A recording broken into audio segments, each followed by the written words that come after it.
วงการหมอลำต้องสั่นสะท้านเมื่อนักร้องเจ้าปัญหาออกมาเคลื่อนไหวว่าลาออกจากวงนี้เป็นที่เรียบร้อยค่อยว่าแล้วผู้นี้มักสร้างแต่ปัญหากราบทักทายสบายดี FC ทุกท่านเนาะ FC ทุกคนมาพบมาพอกับค่อยเจเบาลาวในช่วงสายๆของมื้อนี้วันที่31เดือน3ปี2568หรือปี2025หมอนี่มันง่ายจากผู้ใหญ่บ้านฟินแลนด์เข้ามาอยู่นี่ได้กำลังจะเข้าฮอดปีสิ่งที่ค่อยคาดเดาเอาไว้มันบ่ผิดเลยปัจจุบันนี้มันสร้างปัญหาอีกแล้วตอนเข้ามาอยู่วงนี้ใหม่ๆก็คือดีอปอปั้นมันก็ไปใส่ลายป้ายสีวงเก่าที่มันออกมาทั้งพ่อทั้งแม่ทั้งยาทั้งพ่อฮักแม่ฮักรวมหัวกันวิจารณ์ยับวงเก่าบาดมาปัจจุบันนี้ออกลายขายขี้หน้าเจ้าของปัจจุบันนี้มาประกาศออกมาว่าจะเป็นแนวใดเดี๋ยวจะไปอ่านให้ฟังเด้อขอเอ่ยชื่อเลยซะจากน้องคอปเตอร์นะน้องคอปเตอร์ขอยุติบทบาทขอลาออกจากการเป็นศิลปินวงศิลปินภูไทยตั้งแต่บัดนี้เป็นต้นไปด้วยเหตุผลส่วนตัวครับขอขอบคุณปูวีพอมาร์ทที่ให้โอกาสเด็กน้อยคนนี้ได้มีเวทีได้ยืนสง่าให้แฟนๆได้หู้จักคอปเตอร์ส่วนการดำเนินชีวิตข้างหน้าจะเป็นอย่างไรนั้นฝากแฟนๆติดตามลูกด้วยนะครับยาทิมยาปะบักล่าเด้อครับขอบคุณครับป้าโถฮ้อนแห้งสันตัวหลังจากที่คอปเตอร์ออกมาประกาศบอกกี่เท่าใดนาทีเพจข่าวลูกทุ่งก็เอามาออกนั่นหมายความว่าจังไหนนั่นหมายความว่าข่าวตัวนี้เป็นข่าวที่มีมูลความจริงเรื่องนี้มันต้องเดือดร้อนปุดในโซเชียลแน่นอนค่อยคิดว่าทั้งวงศิลปินภูไทยทั้งปูวีต้องออกมาตอบโต้หรือออกมาเว้าอีหยังจักอย่างแล้วแหละถ้ามันเป็นไปเป็นมาคือแนวนี้น่ะโอ้โหเดี๋ยวค่อยจะไปอ่านก่อนเพจนี้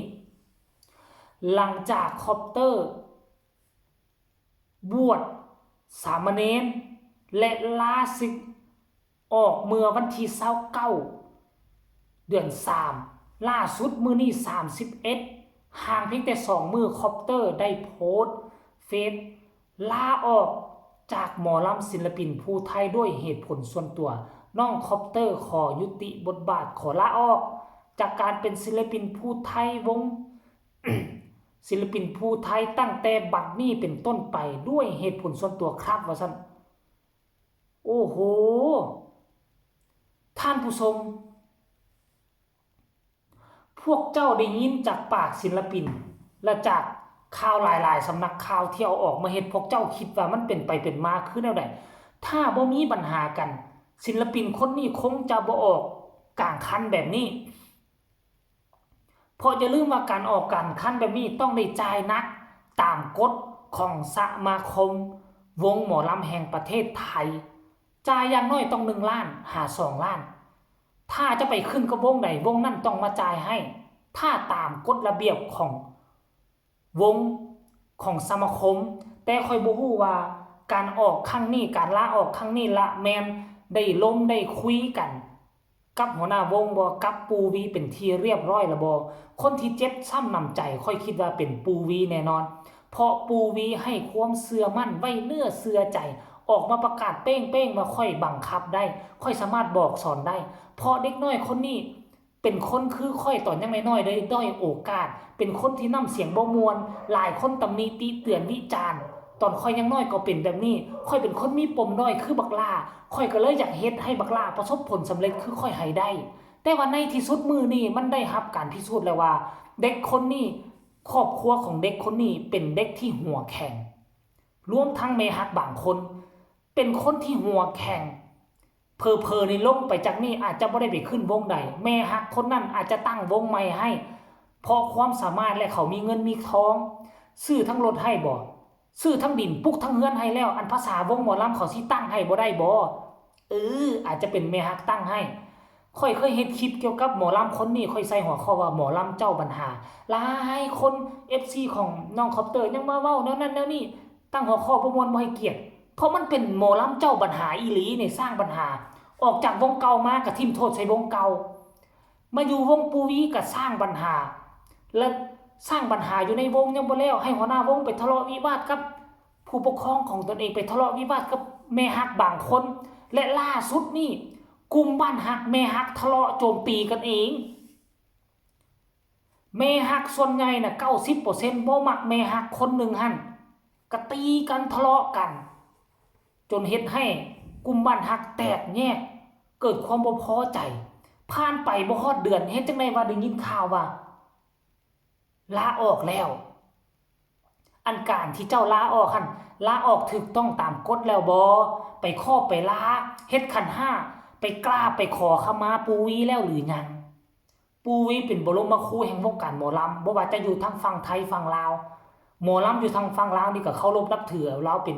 ป็นบรมครูเป็นครูบาอาจารย์คนหนึ่งแล้วเจ้าอายุเพียงซ้ำนี้เจ้าลาออกนี่เจ้าไปขอไปลาไปขออนุญาตแล้วหรือยังไปกราบลาแล้วหรือยังเฮ็ดตามเคารพประเพณีแล้วหรือยังเจ้ารุ่นหลาน